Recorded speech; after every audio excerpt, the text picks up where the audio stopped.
Shri Sitaram Yechury. Thank you sir. Sir, जिस संदर्भ में ये चर्चा हो रहा है उसे जरा समझने की जरूरत है।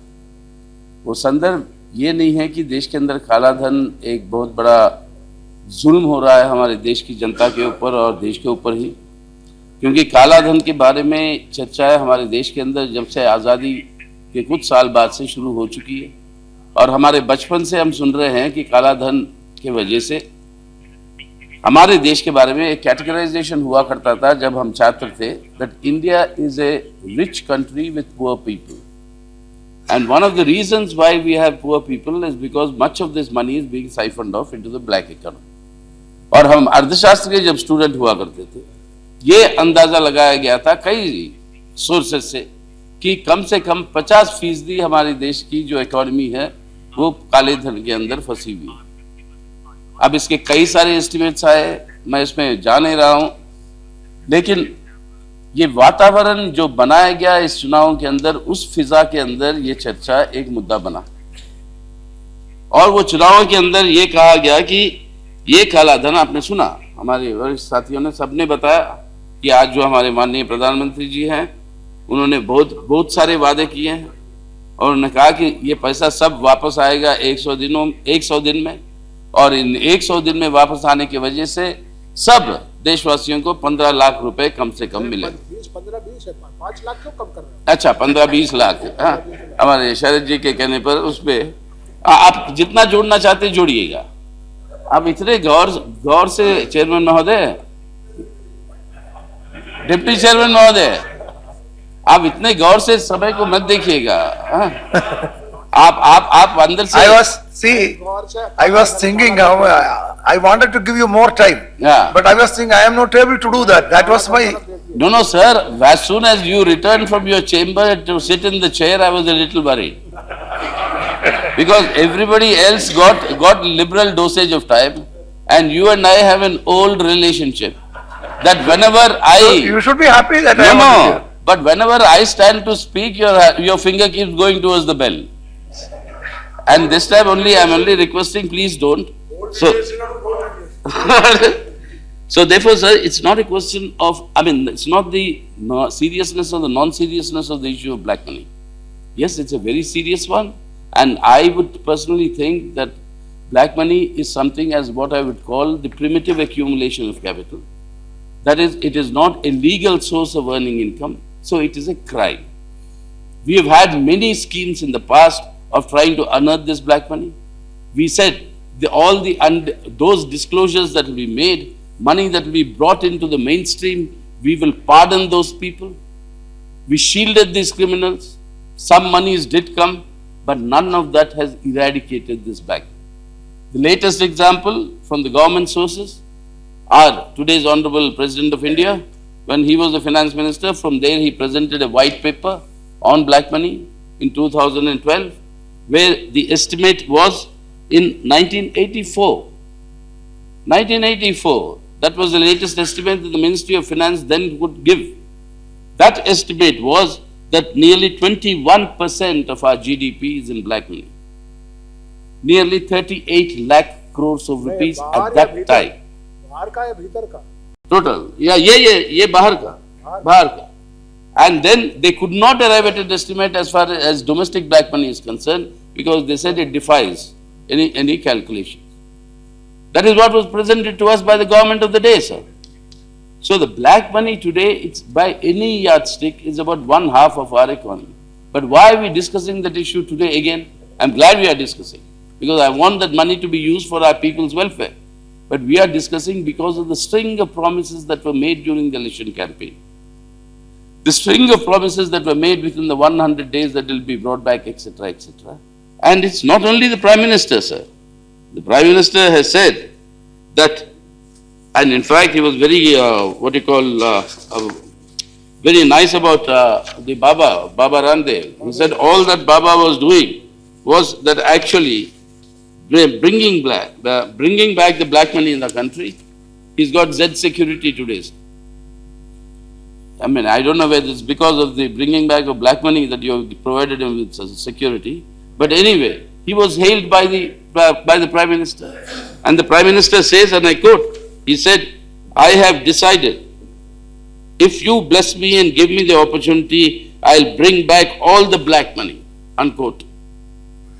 But then my friend, the Minister for Law, he was here a little while ago, Mr. Ravi Shankar Prasad. When he, in 2011, I'm sorry, former Minister for Law, I'm sorry. I'm also not being able to keep pace with the reshuffles and the change in government. I apologize for that. But Mr. Ravi Shankar Prasad said in January 2011, what did he say, sir? Unquote, the government's argument that it can reveal the names to the Supreme Court but not to the public due to double taxation treaties, I presume, is baseless. Unquote. ये तो प्रणब बाबू बोल रहे थे. And then the president of the BJP had said, January 2011, quote, who is now a cabinet minister, he said, any reluctance in declaring the names of the Swiss bank account holders will simply raise doubts about the integrity of the people at the helm, unquote. The former Prime Minister was here a little while ago, I wish. But then, sir, the ruling BJP in its National Council meeting at the Ramlila ground in New Delhi on 18th of January 2014, in its economic resolution says, I quote, that we reiterate our stand against the black money and are resolved to bring it back through necessary legal and other decisions, unquote. So it's not only individuals, it's the party as a whole, it's the ruling party now, which is committed to bringing this. And our former, good. But I mean, it sounds a little disjointed, leader of the house, when you say you stand by it while you're sitting. That is a little, because the reason why I'm coming to it's not, again, please understand, it's got nothing personal. When I'm talking of the black money in the country being generated, I would say it's because of the system. Whoever has been in the government has not been able to tackle it. But we are discussing this because of all the promises that you have made to the Indian people. And you have said that we are bringing back all these things within 100 days. And what did our current Home Minister say? Quote, black money would be brought back within 100 days if the party was voted to power, unquote. Shri Rajnath Singh, 17th of April 2014. So as a collective body, those who are today running this government, as a collective body, have assured the people and the public that yes, if you vote for us, we'll bring back this black money. But then... एक minute आप ये सब बयानों का एक लबो लबाब बयान प्रधानमंत्री ने दिया है. उन्होंने कहा, मन की बात में कहा है कि ना इस देश में कोई कुछ जानता है ना मैं जानता हूँ. तो ये भी बात बताइए ना, ये सब बयान के बाद ना शरद जी, हम इसलिए नहीं कह रहे हैं क्योंकि आपने इस बात को बहुत अच्छी तरीके से बता चुके हैं. हाँ, और प्रधानमंत्री की मन की बात आप जितना जानते हैं हम नहीं जानते. नहीं सुना नहीं, आप भी तो साथ रहे, लेकिन आपने सुना है बिल्कुल. वो तो पब्लिकली वो टेलीविजन में कह रहे थे ये इस बार. अच्छा, रेडियो में मन की बात की. चलिए जो वो भी है. लेकिन सर सर अब 6 महीने हो चुके हैं और अभी तक इसके बारे में कोई कदम नहीं हो पा रहा. लेकिन आज क्या है सर, आज क्या है, ये आज क्या है. हमारे माननीय लीडर ऑफ द हाउस और वित्त मंत्री जी, उन्होंने 17 अक्टूबर 2014 में क्या कहा sir? I quote, we have no difficulty in making names public, but they can be made public only in accordance with due process of law. And the due process of law has been constrained by the DTAA, Double Taxation Avoidance Agreement, which was entered into between India and Germany when the Congress party was in power in June 1995, unquote. This was a statement by the Honorable Finance Minister. Now, the fact of the matter again, which is something we have to underline here, sir, is that 14 such DTAA agreements that included the confidentiality clause, which is now being used as an excuse by the government that they cannot make these names public, were concluded by the NDA government during 1998 and 2004, when the Honorable Finance Minister was himself the law minister. So, sir, when this double taxation avoidance agreement was being discussed, and it was signed without being discussed in the parliament, yes, international agreements according to our constitution need not be ratified or endorsed by the parliament. That is our constitutional position. But at that time, I remember, we raised this issue with the then finance minister, who is now undertaken non-voluntary retirement from the BJP, one of those. But at the then finance minister, when he undertook the thing with Mauritius, I remember telling him that you are allowing the post boxes being opened in Mauritius with the Mauritius address and allowing a rerouting of your money back into India in the white form. Black money that goes out can come back through the white form. Now, sir, you tell me, Mr. Chairman, sir, I'm appealing to your common sense, not to any law, any legal sense or to any other thing. Common sense tell me double taxation avoidance treaties. The name itself suggests that the treaty is for protecting individuals and companies who will not pay the same tax in both the countries. Now, how can you have a double taxation avoidance treaty with a country that has no capital gains tax? What is the meaning of this? That was the fraud that was committed. Mauritius does not have did not have then a capital gains tax. Well, we had. Now, where is the double taxation avoidance then at all? But you created the route. You created the route for illegal money from here to go and come back as legal money. You created that route, whoever is responsible for that, for what has been what is known as participatory notes. We only heard the deputy leader of the Congress party in Rajya Sabha speak about the portfolio investments. But the most dangerous is this participatory notes. We are the only party on record to say, sir, ban these participatory notes. Because there is no record of, no need to disclose who is the one who is buying these participatory notes and from where the source of money has come. That is the biggest source of legalizing illegal money. Now, unless you ban these participatory notes, all the assurances that you are giving, saying that we'll bring back black money, is of no meaning. It's absolutely useless. And then, today to say that because of these treaties, we cannot give you the names. The Supreme Court, sir, has answered this question. The Supreme Court has said very clearly that double taxation avoidance agreements, quote, in its order in July 2011, the Supreme Court has said the double taxation avoidance agreements does not deter the government to disclose the names of account holders who have stashed black money abroad, unquote. This is para 56 of the judgments. And then, what does the Supreme Court say in the same thing, sir? It's telling the government, quote, what you have disclosed could be the tip of the iceberg. This is going to be the first step now. Disclose everything. We can't leave the issue completely to you, that is to the government. It may never happen during our lifetime, unquote. This is the Supreme Court, which has told you that there is no constitutional binding of confidentiality that will prevent you from giving the names to the Supreme Court.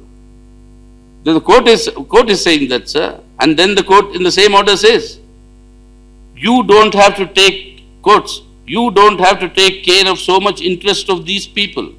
We know what to do, unquote. He speaks of why are you shielding these people with a, quote, protective umbrella. That's the Supreme Court's wording.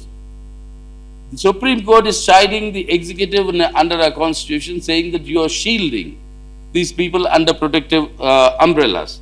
And then what does the Supreme Court say, sir? Quote, sounds very much like an election campaign speech of the Prime Minister when the election campaign is going on. It says, we don't want the money of this country to go to other countries. The Supreme Court says, we don't want the money of this country to go to other countries. All this has already been argued by you, and the court said everything will have to be disclosed. The court can say, give all the information even if confidentiality is breached, unquote. We We want all the names, not one or two or three. Give us the entire information. Unquote. Now this is what the Honorable Supreme Court of India is saying. And in this background, what the steps that we have taken is yet once again, what you're saying is that we will make all the efforts. We'll have future agreements where we will not have this confidentiality clause. Yeah. There is no order. Not observations. Okay, I stand corrected. It's a continuous hearing.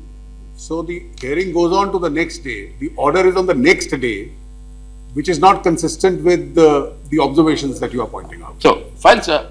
I mean, as a learned lawyer, I'll yield to his point. But the question is whether it's order or an observation. I'm just quoting from what the Honorable Court has said. So, having quoted from that, it says that leaving, we can't leave the issue of bringing black money to the government. It will never happen in our lifetime. So, sir, what needs to be done now at the moment in order to, if the government is really serious to bring back the black money, is Don't, that, if you look there, you'll have to stop now. Don't look there. no, okay. Oh, sir, sorry, sir, thank you. But what needs to be done, sir, immediately a urge on this government. You seriously review and legally see how you can revisit the DTAA agreements. And what we had mentioned then, I'm still requesting that you actually scrap most of these, except with genuine countries where the same taxation exists. You cannot have DTAAs with countries where the tax that you are collecting in India does not exist in those countries. This defies logic. It's not double taxation. Now, secondly, please immediately ban participatory notes. Immediately ban participatory notes. That is the conduit from which all this recycling of this money is being done. Thirdly, most importantly, sir, I believe that the amount of black money stashed within the country is much larger in volume than what is there in the foreign banks. And for that, to do that, you require a certain political will. Now, I don't know these estimates that are coming out in the media. 15,000 crores is what has been spent in the election campaign for only media propaganda. Now, whether it's true or not, but it's an amazing figure. Now, okay, I say I'm being very generous, but the point is, it is an mind-boggling figure. Where did this money come from? Whose money is it? You have the Honorable Prime Minister moving in the private jets of a private corporate, whose value has risen, according to my information, 400%. 400% in the last 5 years. In any legitimate capitalist system, sir, can an expansion of this dimension ever take place unless there's been primitive accumulation involved? Is it possible under normal course of capitalist economics for you to have such escalation in your values and your capital accumulation? That only happened during the time, pre-colonial times of mercantile capitalism, when you looted. Or when the drain of wealth from India took place under the colonial rule that financed the Industrial Revolution in Britain. This dimension of loot can only happen when all this is happening illegally. And therefore, sir, I want this illegal money to be returned to the people properly. For that, sir, please, for that, all of us will have to work together for proper electoral reforms. Today, there is no limit on what the party can spend. There are limit on candidates, on how much they can spend, but the party spending, there is no limit. The party can hire helicopters, and you've heard how many helicopters are moving around in the valley of Kashmir today, and from where they are coming, where is the money that is coming for that? Who's financing it? There's no supervision of those accounts. This is a very big lacuna. Bring in the party's expenditures within the limits. Now please conclude. Legally. Yes, sir, I'm prepared. And as you are aware, sir, I don't say anything which need not be said. That's why I allowed you extra much of what Sharadji said, Mayawati ji said, Mr. Arvind Sharma said, all of them have covered these points. I have not repeated many of those. I'm therefore only saying, sir, if you are really interested in unearthing this black money, you have to plug the loopholes. If you want to plug the loopholes, you want to plug these loopholes, be cautious. You have already announced that you are signing new agreements, and one with the United States of America itself, and where it could be a very big tax haven unless you have this confidentiality clause in it. And if you don't have these things, you are only creating conditions for greater generation of black money. So the issue is not of having let down the Indian people through your election promises. That is one aspect, very important aspect. Very important aspect that people have been misled and they were hoping something will come. So that's why when the slogan, sir, अच्छे दिन आने वाले हैं, when this was given, since once earlier also I told you, you are not accustomed to Hindi film songs. No, you like them. Even you my also love like them. student. In our childhood, remember, sir, there was Yes. an old song by, Yeah. not old, it was an evergreen song by Kishore Kumar, which you must have heard also. कोई लौटा दे मुझे बीते हुए दिन. When you say अच्छे दिन आने वाले हैं, अब लोग यही गाना गा रहे हैं कि भाई कोई लौटा दे मेरे बीते हुए दिन. कि इस तरीके की बातें जो आपको कह रहे हो. No, I mean we have never spared them also, sir. When Indira Gandhi gave the slogan of Garibi Hatao, I as a student leader and the Honorable Finance Minister as a student leader, there were a slogan that was given by us then, saying, Madam, हमारी गरीबी लौटाओ. गरीबी हटाने की बात छोड़ो, वो तो हट नहीं रही है और ज्यादा बढ़ रही है. हमारी गरीबी आप लौटाइए. तो इसलिए मैं कह रहा हूँ अच्छे दिन आने वाले, उसके जगह कोई लौटा दे मेरे बीते हुए दिन वाली बात गाना. अब ये गुनगुनाना शुरू हो गया देश में. तो इसलिए हमारी आग्रह आपसे यही है कि इरादे कितने भी नेक हो, शरद जी ने कहा मन की बात, वो मन की बात ने सच्चाई जो बता दी, तो वो ये है कि अगर इसको वापस लाना है ये धन को, तो आपको कदम उठानी होगी, ठोस कदम. आप ये डबल टैक्सेशन अवॉइडेंस ट्रीटीज को रिव्यू करके बिना कॉन्फिडेंशियलिटी क्लॉज के सबको रद्द करिए. आप पार्टिसिपेटरी नोट्स को बंद करिए और चुनाव सुधार ले आइए, जहां पर पार्टी जो खर्च करती है वो भी एक लिमिट के अंदर आए, ना कि सिर्फ कैंडिडेट्स का. वरना आप इस सिलसिले को और ये जो हमारे ऊपर कर्म है इसको बंद नहीं कर सकते. सो यही मेरी आग्रह है सरकार से. And thank you sir, thank you for your understanding. Yechury ji, there is another Hindi song. Yes sir. ये मत पूछो कल क्या होगा, जो भी होगा अच्छा होगा.